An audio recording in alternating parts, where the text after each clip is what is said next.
Present ప్రపంచంలో ఉన్న అన్ని దేశాలకు ఈ ట్రంప్ ఒక తలనొప్పిగా మారాడు. ట్రంప్ ప్రజెంట్ ఒక మిషన్ మీద ఉన్నాడు. ఆ మిషన్ ఏంటంటే మేక్ అమెరికా గ్రేట్ అగైన్. అంటే అమెరికాను మళ్ళీ ప్రపంచంలో నంబర్ 1 దేశంగా మార్చడం. దానికోసం ట్రంప్ ఎవరికీ భయపడలేదు. ఏదైనా దేశం అమెరికాకు ఎదురు తిరిగితే వాళ్ళను సివియర్గా పనిష్ చేస్తున్నాడు.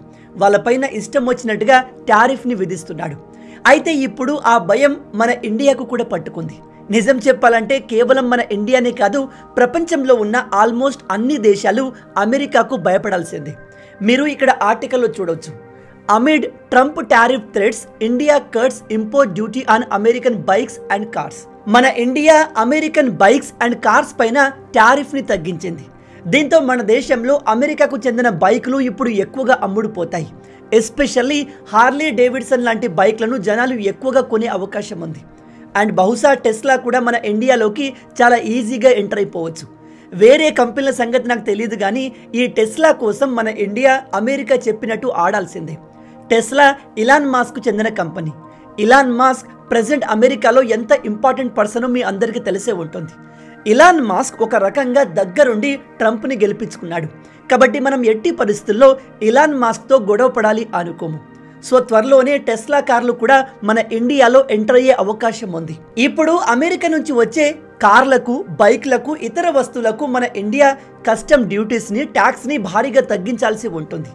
ప్రజెంట్ డొనాల్డ్ ట్రంప్ని చూసి మన ఇండియా ఎందుకు నర్వస్ ఫీల్ అవుతుంది అంటే, నిజానికి ట్రంప్ మన ఇండియాకి, ఎస్పెషల్లీ మోడీ గారికి మంచి మిత్రుడే. కానీ ఈ ట్రంప్ అమెరికా విషయానికి వస్తే తన మిత్రుల్ని కూడా వదిలిపెట్టాడు. ఇతను చాలాసార్లు మన ఇండియా గురించి మాట్లాడేటప్పుడు, ఇండియా ఒక మంచి దేశం, మోడీ కూడా నాకు మంచి మిత్రుడే, కానీ వీళ్ళు మన అమెరికన్ వస్తువులపైన భారీగా ట్యాక్సులు విధిస్తున్నారు, అది నాకు అస్సలు నచ్చట్లేదు అని చెప్తాడు. అండ్ ఈ ట్రంప్ ఇండియా ఎటువంటి వస్తువులపైన ట్యాక్స్ విధిస్తుందో చెప్పేటప్పుడు ప్రతిసారి ఈ హార్లీ డేవిడ్సన్ బైక్ని ఎగ్జాంపుల్గా తీసుకుంటాడు. ఈ ట్రంప్ చాలాసార్లు ఓపెన్గా ఇండియా తమ దేశపు మోటార్ బైక్స్ని తక్కువ టారిఫ్తో చాలా ఈజీగా అమెరికాకు తీసుకువచ్చి మన ప్రజలకు అమ్ముతుంది. కానీ మన అమెరికన్ బైక్స్ ఇండియాకు వెళ్ళినప్పుడు మాత్రం ఆ దేశం మనపైన భారీగా ట్యాక్స్ విధిస్తుంది అని చెప్పాడు. ఒకసారి ఆ వీడియో క్లిప్ని మీరు కూడా చూడండి. The biggest charger of all is India. India is a very big charger. We have a great relationship with India. I did, and with especially the leader, Modi. He's a great leader, great man. Really is a great man. He's brought it together. He's done a great job, but they probably charge as much. I mean, I think they probably charge more than, in many ways, China. But they do it with a smile, you know. They do it sort of a nicer charge. They tell her, thank you so much for purchasing from India. Harley Davidson came to the White House a long time ago during my second year. And I said, how's business? Good, good. What are the bad countries? Well, India is very tough, and they gave me some others. Why? Tariffs. మీరు ఇప్పుడు చూసింది 6 నుంచి 7 నెలల కిందటి video. ఈ వీడియోలో Trump American ప్రజలకు speech ఇస్తూ ఈ విధంగా మాట్లాడాడు. ఇండియా మనకు ఫ్రెండ్లీ నేషనే, మోడీ కూడా నాకు బాగా క్లోజ్, మంచి లీడర్, గ్రేట్ లీడర్, కానీ వీళ్ళు మన దేశ వస్తువులపైన భారీగా టారిఫ్ విధిస్తున్నారు. కొన్ని నెలల క్రింద హార్లీ డేవిడ్సన్ కంపెనీ నా దగ్గరికి వచ్చి ఇండియా పైన టారిఫ్ విషయంలో కంప్లైంట్ చేసింది అని చెప్తున్నాడు. అంతగా మన ఇండియా ఏం చేసింది అంటే, జనరల్గా అమెరికాలో తయారు చేయబడ్డ ఈ హార్లీ డేవిడ్సన్ బైక్ ఉదాహరణకి 25 లక్షలకు వస్తుంది అనుకుందాం. కానీ ఈ బైక్ని మన ఇండియాలో అమ్మాలి అంటే ఈ 25 లక్షల ప్రైస్కి 100% అడిషనల్ ట్యాక్స్ కట్టాలి. అంటే 25 లక్షల బైక్ మన ఇండియాలో 50 లక్షలకు చేరుకుంటుంది. ఈ అడిషనల్ 100% టారిఫ్ మన భారత గవర్నమెంట్కు పోతుంది. ఎప్పుడైతే ఈ టారిఫ్ కారణంగా బైక్ ప్రైస్ విపరీతంగా పెరుగుతుందో ప్రజలు దాన్ని కొనడానికి ముందుకు రారు. దాంతో మన దేశంలో ఈ హార్లీ డేవిడ్సన్ బైక్ సేల్స్ పడిపోయాయి. అందుకే ఈ కంపెనీ వాళ్ళు ట్రంప్ దగ్గరికి వెళ్ళి ఇండియా పైన కంప్లైంట్ చేశారు.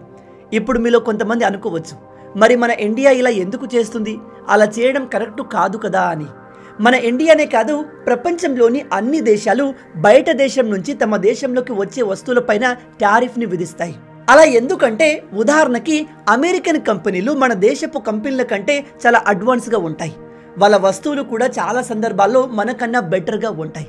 అలాంటప్పుడు మనం బయట దేశపు కంపెనీల వస్తువుల్ని ఇండియాలోకి ఈజీగా రాణిస్తే మన దేశపు కంపెనీలు నష్టపోతాయి. ఇప్పుడు హార్లీ డేవిడ్సన్ బైక్లు 2 లక్షలు 3 లక్షల్లో దొరికాయి అనుకోండి, మన ఇండియన్ కంపెనీ దగ్గర బైక్స్ ఎవరు కొనరు, డైరెక్ట్గా అమెరికన్ బైక్స్ని కొంటారు. దాంతో మన దేశ కంపెనీలు నష్టాల పాలవుతాయి. సొంత కంపెనీలు నష్టాల పాలైతే దేశానికి కూడా నష్టం జరుగుతుంది. అందుకే స్వదేశీ కంపెనీలకు సపోర్ట్ ఇవ్వడానికి ఎంకరేజ్మెంట్ కోసం మన భారత ప్రభుత్వం బయట దేశపు కంపెనీలపైన టారిఫ్లు విధిస్తారు. సేమ్ ఇదే ఎగ్జాంపుల్ టెస్లాకి కూడా వర్తిస్తుంది. మీ అందరికీ తెలుసు, ఇప్పుడిప్పుడే మన దేశంలో ఎలక్ట్రిక్ కార్ల ట్రెండ్ స్టార్ట్ అయింది. మీ అందరికీ తెలుసు, ఎలక్ట్రిక్ కార్ల విషయంలో ప్రజెంట్ మన దేశంలో టాటా నంబర్ 1 ప్లేస్లో ఉంది, సెకండ్ ప్లేస్లో మహీంద్రా ఉంది. ఇలాంటి సమయంలో సడన్గా మన దేశ మార్కెట్లోకి టెస్లా ఎంటర్ అయిందే అనుకోండి, ప్రజలు ఖచ్చితంగా టెస్లా వైపు షిఫ్ట్ అయిపోతారు. ఎందుకంటే అవి మన దేశ కంపెనీల కంటే అడ్వాన్స్గా ఉంటాయి, బెటర్ బిల్డ్ క్వాలిటీ కలిగి ఉంటాయి. దాంతో మన దేశపు కంపెనీలు నష్టపోతాయి. అలా జరగకుండా ఉండేందుకు భారత ప్రభుత్వం ఈ టెస్లా పైన, హార్లీ డేవిడ్సన్ పైన భారీగా టారిఫ్ విధించి వాటి ప్రైస్ని రెండింతలు చేస్తుంది.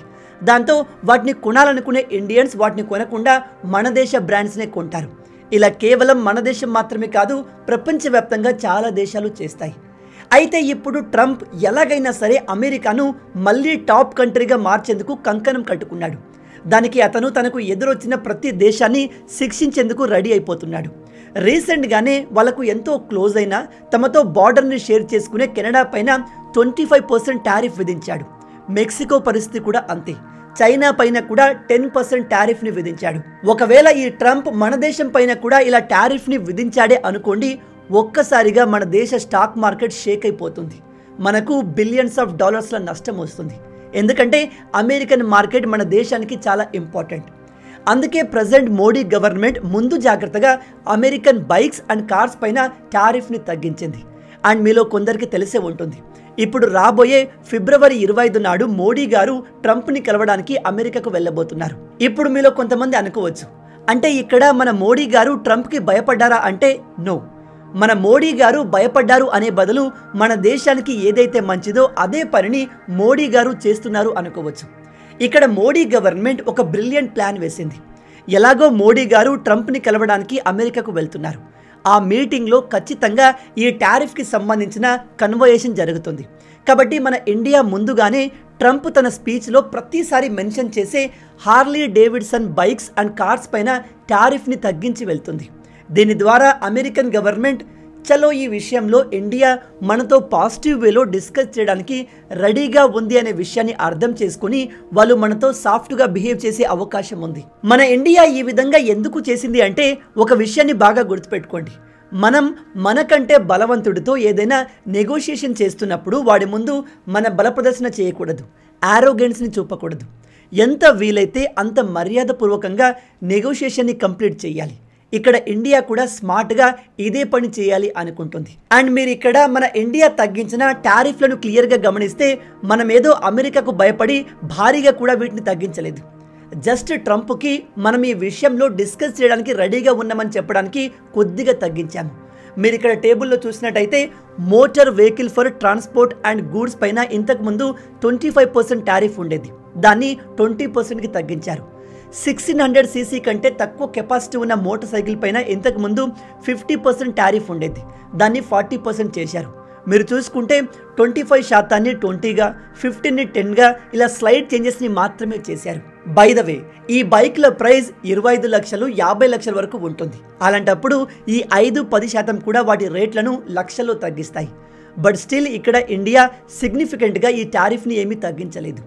ఒకవేళ ట్రంప్ మోడీ గారితో మీరు చేసింది మాకు సరిపోలేదు, ఇంకా ఈ టారిఫ్ని తగ్గించమని ఇండియాను అడిగితే మోడీ ప్రభుత్వం దానికి కూడా అంగీకరించేందుకు సిద్ధంగా ఉంది అనిపిస్తుంది.